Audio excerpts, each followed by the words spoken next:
Hello friends, welcome to BMH Learning. This video is about antibody titer blood test. Antibody titer is a test that detects the presence and measures the amount of antibodies in a sample, basically a blood sample. So the amount and diversity of antibodies correlates to the strength of the body's immune response. Why this test is done?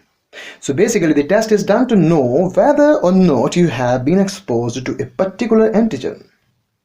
So an antibody titer test can be used in several different situations, including assessing past disease exposure, determination of vaccination history, or in case if you need a booster vaccine, evaluation of immune function, diagnosis of autoimmune diseases. Now the results and interpretation.